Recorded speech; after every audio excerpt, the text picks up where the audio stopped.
Hi everyone, I want to do an update on Venezuela because there's been more nonsense about Venezuela in the news. When I did a video the other day and I was mentioning how some truck had been set alight, and it was sort of breaking news at the time, so I was quite vague on what I said, but I did see that there were reports that this truck had been, this humanitarian, that a truck had been set alight on the border of Venezuela. There were a lot of accusations that actually it wasn't Venezuelans who did this, it was people on the other side. And obviously at the time there was a big furore surrounding it, and I'll get into it in a minute, but it was quite bad. So I want to unpack exactly what went on there. And as whenever I can, whenever you try and, you know, decipher a story that's gone on anywhere in the world, go to people on the ground, and there happens to be a trusted source on the ground in Venezuela that we can go to, and that's Max Blumenthal, because this is from the Grey Zone Project. Burning aid and interventionist deception on Colombia-Venezuela Bridge. So this is the big story. One of these aid trucks that are waiting to get into Venezuela. It is hilarious. Can I just take a moment just to say this? It is hilarious that the media are running with this narrative. It's hilarious that they're running with this narrative that the Venezuelans are not accepting aid when they are. They're accepting aid from Russia, from the UN, they're accepting aid from multiple countries. It's just they're not accepting aid from the country that, I don't know, has been trying to overthrow them and overthrow their leadership and overthrow their constitution, chuck it in the bin for the last 2 decades, and basically been terrorising and killing their neighbours for the last 70 years. I don't think, if I was living in that situation, I don't think I'd want that humanitarian aid coming in, especially if it was being brought in by Elliot Abrams, a man who was being convicted of bringing in weapons to the country through humanitarian aid. It's preposterous, the angle that the media are taking. Just on the face of it, it's ridiculous. They are accepting aid. Stop lying. So back to the grey zone. Senator Marco Rubio and coup leaders claim that the Venezuelan National Guard burned US aid trucks on the bridge in Colombia, but all available evidence points to the opposite direction. By Max Blumenthal, well, what a bloody surprise. Something that the Americans and the American media were asserting actually was the opposite way round. All the evidence points to the opposite way round. Where have I heard all that before? Hack on the DNC. Caracas, Venezuela. The Trump administration's coup against Venezuela culminated on February the 23rd, with US-backed opposition attempting to ram several trucks loaded with boxes of US aid, humanitarian aid, in quotations, obviously, across the previously unused Francisco de Paula Santander Bridge connecting Colombia to Venezuela. The trucks failed to reach the other side, but that was never really the point of the stunt, as Father Sergio Munez, a right-wing Venezuelan activist posted on the Colombian side of the border, explained to journalist Dan Cohen the humanitarian aid, in quotations, was a purely symbolic provocation aimed at discrediting Venezuelan President Nicolas Maduro in international eyes and generating waves of destabilizing violence. Where have I heard this before? Every single coup that America's ever done? By the end of the day, the trucks lined up on the Francisco de Paula Santander Bridge were flanked by gangs of guarimbas. And guarimbas are these people on the ground who are, you know, right-wing sort of, they're very violent right-wing. I mean, to say they're right-wing, they're just violent protesters. I take that back. They're not right. They're just violent protesters. And in lots of instances, they are well-paid violent protesters. That's who the guarimbos are. These were the nihilistic masked youth who form the shock troops of the right-wing opposition. Actually, Max does go on to say right-wing opposition there. And who plays, so it is the right-wing opposition, but they're not necessarily right-wingers, they're just obviously thugs. and who placed Caracas under siege with violent barricade protests known as guarimbas at several points between 2014 and 2017. Oh, I see. So it's the guarimbas are these things that they're blocking. It's not the people. I thought for some reason the guarimbas were the people who were being paid. Anyway, you see my point. A mob of guarimba. Oh, there you go. Have I just read that wrong, Max? Okay, I'll say that again. These were the nihilistic massed youth who formed the shock troops of the right-wing opposition and who placed Caracas under siege with violent barricade protests, known as guarimbas, at several points between 2014 and 2017. A mob of guarimberos burned to death Orlando Figuera, a 22-year-old black Venezuelan accused of supporting Maduro. I remember that. There was actually, he wasn't the only one, there were several. That were burned. It was just horrific. On the Santander Bridge this February the 23rd, the guarimberos rained down a hail of rocks and Molotov cocktails on Venezuelan National Guardsmen holding the line against the US aid trucks. Suddenly, the trucks caught fire and the massed youth began unloading boxes of aid before they burned. Within minutes, pro-opposition media reported that the Venezuelan National Guard forces were responsible for the fires. So, these are the reports that I was reading the other day when I mentioned this. And this is what I wanted to get to the bottom of. I'm glad Max obviously did this. It's a trusted source to find out exactly what is going on.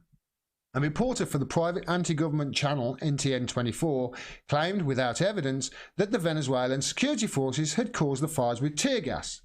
How the... Tear gas. Tear gas? Really? Tear gas isn't combustible, is it? If tear gas is combustible, why are they chucking it in the middle of a load of people? It's not. Tear gas isn't going to start fires, you idiot. You can see here, I wasn't the only one thing in this. Another false flag at the border with Colombia, she said. A reporter from NTN24, opposition to TV known for fake news, said a truck went on fire because the Venezuelan police launched tear gas. Let me know if you've seen tear gas burn a truck. Come on. The claim was absurd on its face. I have personally witnessed tear gas canisters hit every kind of vehicle imaginable on the occupied Palestinian West Bank, and I have never seen a fire like the one that erupted on the Santander Bridge. We'll get to why you have never seen, those canisters cause those fires, tear gas canisters cause those fires before in a minute, because it wasn't a tear gas canister, but hey. In 2013, the San Bernardino Sheriff's Department deployed special incendiary tear gas canisters, burners, to torch the house where fugitive cop killer Chris Dorner had holed up. But it is highly unlikely that the Venezuelan National Guardsmen had anything like this weapon in their arsenal when they confronted the rioters on February 23rd. So that's a little caveat he's put in there just in case anybody goes, well, actually, they can. Well done, Max. The total lack of evidence of Venezuelan culpability did not stop Cuban-American Senator Marco Rubio, Little Marco, from tweeting this accusation from nearby in Cucuta, I think that's how you present that, Cucuta, Colombia. And this is what he said. The whole world saw the regime use security forces and gangs to injure and kill unarmed civilians. The whole world saw them set fire to 3 trucks carrying food and other humanitarian aid. They will soon realise just how badly they overplayed their hand today. And that was, that was Marco's response.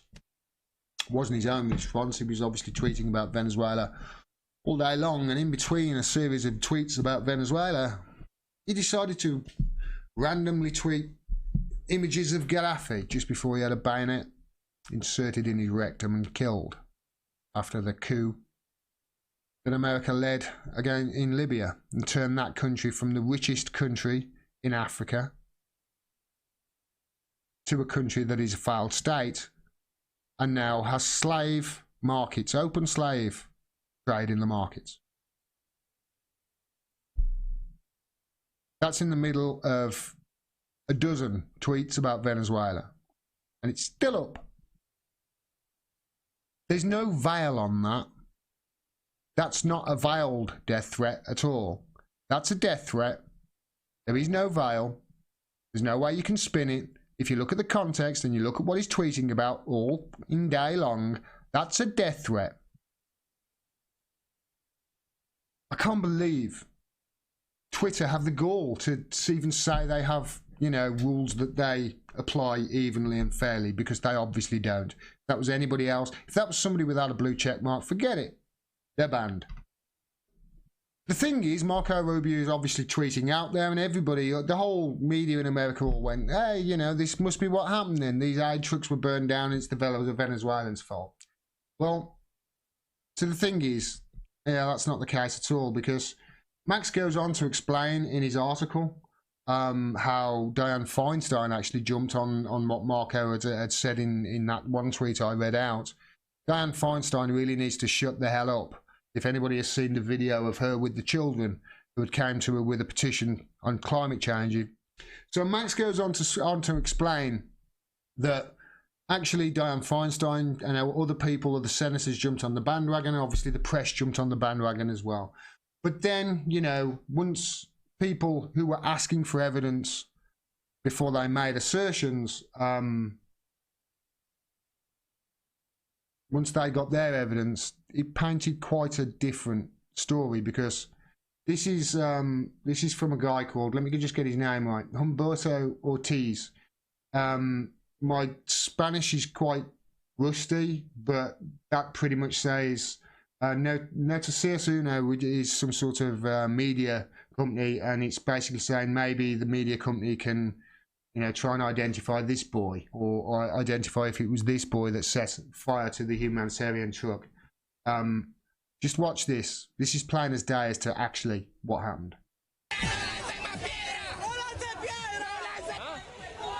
See? There you go. Watch where it lands on the other side.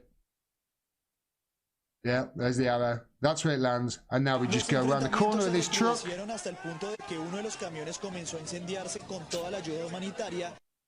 Just as, just as we suspected, and just as has happened before in Venezuela, the finger of blame has been pointed towards Maduro, or Chavez it was previously, of, you know, and the Venezuelan authorities from doing this violence. And it turns out actually it's the other side that has done it. It's not the first time this has happened, you know, and they are desperate to get this regime change happened. Now, I don't know about you, but this regime change feels a little bit different to all the others. Now, it's always been the plan, obviously. It's been a long time in the making. After all, it's been, what was it, 2009, when Saudi Arabia started overproducing oil and driving the price down, which crushed Venezuela. So it was always the plan for America to obviously, you know, either overthrow Venezuela or get them to bend to their will. But it does feel like this coup attempt, first of all, it's failed to get the military, which we didn't think it was going to, that was going to happen anyway, but it failed to get the military, and they thought it would. And now they're in a situation where it feels like it's being rushed, this does. I don't know how you feel, but it does to me. It doesn't feel as meticulous and as planned as other coups. So you've got to ask why. And it's curious that at the same time this is going on, because Saudi Arabia, the Crown Prince MBS, is going on a charm offensive towards China. Now, I'm going to try and, this isn't journalism, so to speak. This isn't journalism, so to speak, so I'm going to read the BBC. Now, let me just read a little bit of this, just to give you an idea of what's going on with MBS. So Saudi Arabia has embarked on a global charm offensive. Again, you remember he did one not long ago. Started in France, then he went to the UK, then the US, blah, blah, blah, blah, blah, and not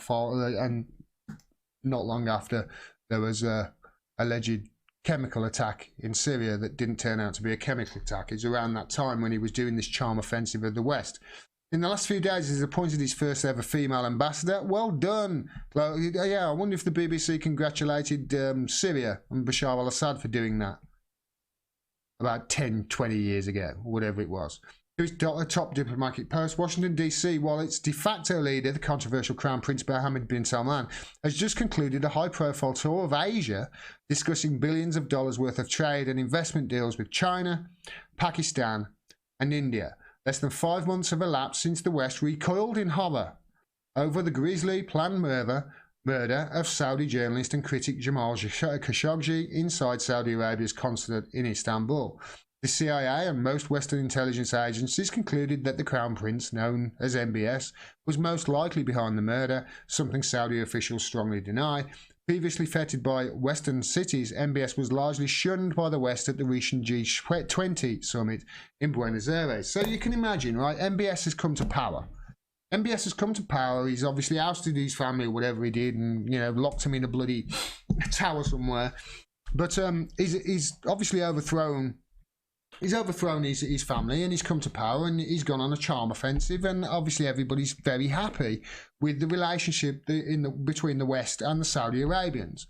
But Mohammed bin Salman sort of understands more, I think, than his predecessors, that the Saudi Arabia have quite a lot more power and weight than his predecessors thought. And there was a journalist who was causing him problems, so they got them invited to the Turkish embassy, chopped him up, dissolved him in acid. One person who's going to care about this journalist who was a Washington Post journalist. Well, the problem is the West, and by I say the West, I mean America, United Kingdom, France, blah, blah, blah, blah, blah. They're all horrified and recoiled. As you read in that article, they've recoiled from MBS, and he's been pretty much toxic. There have been calls in America and calls in France and calls in the United Kingdom, primarily in the United Kingdom from what I can see, certainly from my field of view, have been calling for an end of the sales of weapons to Saudi Arabia. Now, I was saying this not because of Khashoggi, but because of obviously the human rights violations going on in Yemen. But obviously the Khashoggi affair, it came into the fore, and then more people are saying, no, we don't sell them weapons. Now, you can imagine Mohammed bin Salman's view here, can't you? You can imagine him looking at the West and his Western partners and saying, hold on a minute, for the last 20 years, you've been lighting the Middle East on fire. You've been killing millions upon millions of innocent people have been killed. And you're saying, I'm a pariah because I killed one journalist. I'm not sure about this relationship that we have, West. I think maybe I'm going to take my business to other countries that maybe aren't, so worried about human rights violations. For instance, China, who have 1 billion people and no human rights. And this is why I do get the feeling that this has been rushed, this coup attempt in Venezuela, and I do get the feeling that this is because of it. Because America really are joined with Saudi Arabia. They really are joined. Their money is based on the product that comes out from Saudi Arabia's ground. The petrodollar. That's what it all comes down to. That is, I think, the reason behind this Venezuelan coup, why it's happening now, and why it just seems so rushed. But of course, I'm well aware that this is a hypothetical. It's just my take on it. And I'm also well aware that this might have been the plan all along, but it's just been played out by Donald Trump, Bolton, Pompeo, and Elliot What's-His-Face, who are all totally incompetent. It could be that. But there's no doubt in my mind that the MBS Khashoggi murder and the Venezuela coup that is being attempted right now and failing, yeah, those two things, they're connected, most definitely. For more truly honest, independent media like the video you just saw, please subscribe and click the bell below as well so you get a notification of when I drop further videos. If you also like and share and comment on the video as well, that really helps with the algorithm and boosts exposure. And if you can support me, please do so. You can do with any of the avenues on the screen at the moment and below this video. You can support me for as little as $1 a month on Patreon, and every dollar helps. We need your support at the moment. We do not have an operating fourth estate. I'm sure you're aware a functioning media holding power accountable is vital for democracy. At the moment, we haven't got it. So people like me are having to fill their shoes and do the job for them with your support. Thanks very much for your support. Till next time. Peace and take care.